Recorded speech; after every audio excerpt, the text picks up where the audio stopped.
Salut à tous, c'est Hugo Mouton. On se retrouve aujourd'hui pour une nouvelle vidéo, sur l'Aston Martin, la AMR 23, la 7e voiture présentée de la saison. Alors je vous ai déjà expliqué, il y a eu 2 lancements le même jour, donc j'avais fait un choix, j'avais préféré faire la McLaren et ne pas parler de l'Aston Martin, parler de l'Aston Martin à la toute fin en tant que dernière monoplace présentée.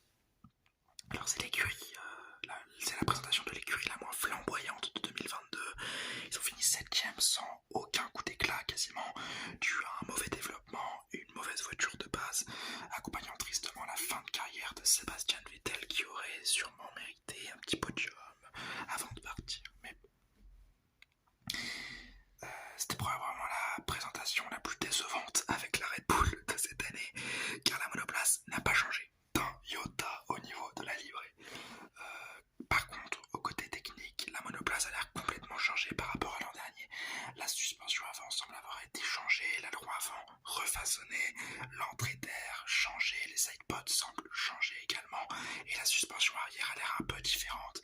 Donc on peut s'attendre à une nouvelle Aston Martin, peut-être plus performante, c'est tout ce qu'on leur souhaite dans tous les cas. Donc l'écurie garde son vert emblématique depuis 2 ans maintenant, que le temps passe vite. Ça fait 2 ans, là ça va faire la 3e année toujours avec ce vert. Et par contre, très peu de noir sur cette monoplace. Est-ce que l'Aston Martin n'a pas de problème de bois? Ça m'étonnerait énormément. Ou alors est-ce qu'ils se réservent le choix de gratter la peinture plus tard dans la saison? Peut-être.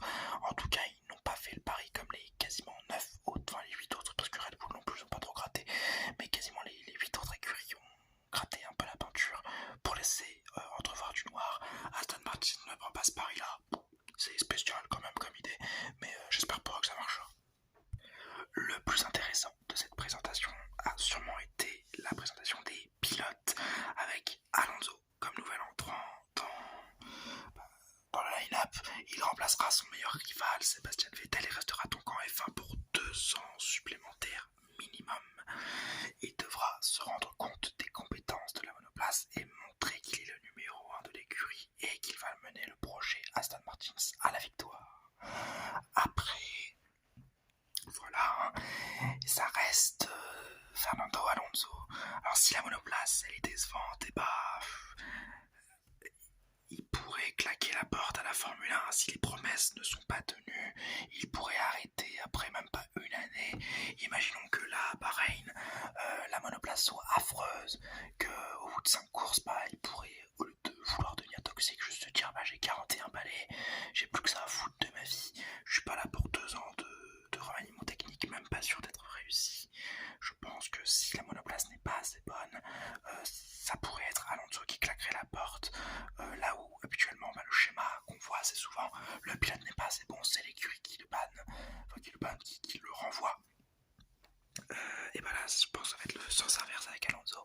C'est l'écurie qui est priée d'avoir des bons résultats techniques sous peine de perdre Fernando Alonso qui est l'étalon de l'écurie cette année, puisque Stroll lui ça reste l'énigme annuelle de la Formule 1. On espère pour lui qu'il fera une saison correcte et qu'il n'aura pas trop de problèmes, mais le problème avec lui en l'occurrence c'est qu'on n'a pas vraiment de d'attente à son égard. On a quasiment aucune attente. On sait qu'il va être conservé l'an prochain, on sait qu'il a du niveau sans en avoir sur certains grands prix, et le pire c'est que lui non plus n'a pas l'air d'avoir d'attente à son propre égard. J'imagine que oui, mais il est apathique, il est très apathique, très calme, très introverti, il a l'air introverti ce garçon, il a l'air très réservé, voilà, c'est un Kimi Raikkonen en moins agréable peut-être, sûrement à cause de sa réputation également. Mais on n'a pas l'impression qu'il pourra battre Alonso, qui est un des meilleurs pilotes de l'histoire de la Formule 1. On n'a pas l'impression qu'il va vouloir aussi battre Alonso, on n'a pas vraiment cette impression-là. Je sais pas, c'est Stroll, j'ai jamais vraiment beaucoup d'impression avec lui. Mais bon, on espère tout de même qu'il fera une bonne saison, qu'il réussira à tenir sa monoplace, et surtout qu'il ne fera pas trop d'accidents pour ne pas bouffer les courses, et qu'il ne prenne pas le remplacement de son coéquipier de pays, Nicolas Latifi. La chaîne de direction de Aston Martin, elle ne change pas, et c'est toujours Mike Crack qui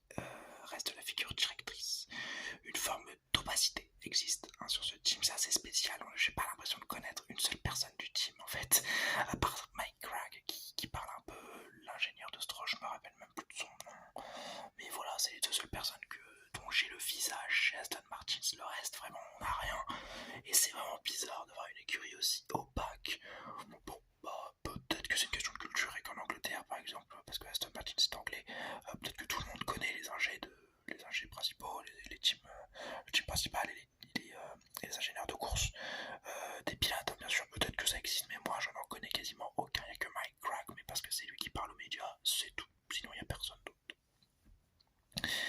La grande annonce de cette présentation acceptée Alonso, c'est la finalisation de l'usine pour très bientôt, qui offrira une plus grande force de frappe à l'écurie de Silverstone, étant donné que l'écurie est à la pointe de la technologie, elle est toute dernière, ça va être exceptionnel. Et c'est aussi pour ça que Alonso est venu dans cette écurie, c'est pour cette promesse d'une usine absolument exceptionnelle, presque futuriste, pour permettre à l'écurie de vraiment se donner à fond.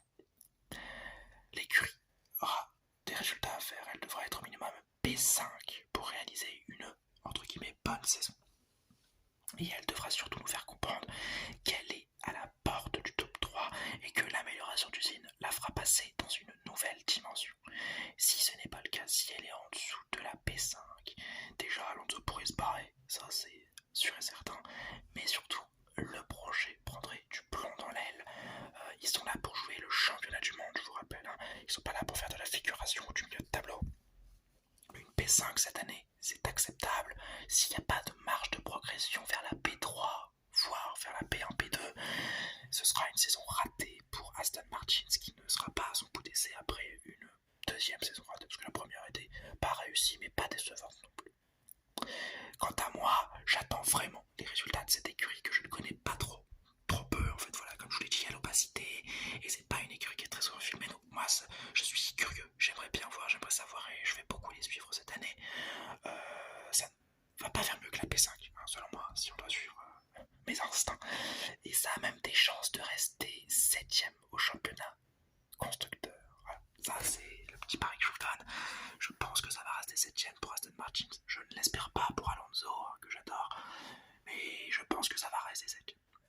Alonso d'ailleurs devra écraser Lance Stroll et sans problème mécanique peut-être finir best of the rest si la monoplace lui permet, parce que l'an dernier il était best of the rest sans les problèmes mécaniques, c'est une évidence, alors que Stroll lui devra finir au-delà de la P15, peut-être une P10, ça lui est jamais arrivé dans sa carrière de finir au-delà de la P10 en championnat pilote, et c'est tout ce qu'on lui cédera. En tout cas c'est à peu près les seules attentes qu'on a envers cette écurie assez méconnue et ambitieuse sur le papier, mais dans les faits on a l'impression qu'elle n'est pas tant que ça, à part Alonso qui est la seule ambition. Alonso et Lucien sont les deux seules ambitions que je vois dans cette écurie, c'est tout. Et bien voilà, c'est la fin de cette vidéo, une vidéo qui m'aura beaucoup plu, et surtout une série de vidéos qui m'aura énormément plu. Faire une petite vidéo comme ça par jour quasiment, ça fait 2 semaines que je fais, bon pas une vidéo par jour mais que je tiens, voilà, hop là, une petite vidéo il y a 14 jours, une vidéo il y a 7 jours, une vidéo il y a 5 jours, et voilà, depuis 5 jours j'enchaîne. Je suis très heureux d'avoir fait ça. Dites-moi en commentaire si ça vous a plu, si vous voulez que je continue à faire ce genre de choses, que je continue à faire des vidéos assez régulières. Moi ça me dérange pas, et en même temps je suis des ASMR artistes desquels je me lasse très rapidement. Quand c'est la vidéo par jour, je préfère la vidéo par semaine, je vous avouerai bien aisément, mais pour ça il faudrait que je trouve la motivation de la faire une fois par semaine, parce que la vidéo par jour, là il y a une motivation, c'est si je fais pas la vidéo, elle sort pas, il n'y a pas la vidéo par jour. Voilà. La vidéo par semaine, je ferai demain, et au final je ferai pas. Donc voilà, parlez-moi un petit peu, dites-moi ce que vous préférez, la vidéo par semaine ou une vidéo tous les 2 jours, hein, pour pas trop me niquer la santé non plus, ou alors la vidéo par semaine et continuer sur le rythme qu'on avait avant, et cette fois-ci en se donnant un peu plus et en rattrapant rapidement les grands prix, et en trouvant surtout cette nouvelle formule pour les grands prix, car je vous ai dit que j'allais la changer. Et bien voilà, j'espère que cette vidéo vous aura plu, que cette petite série vous aura plu. Si c'est le cas, les petits likes, les petits commentaires et les petits abonnements. J'espère vous avoir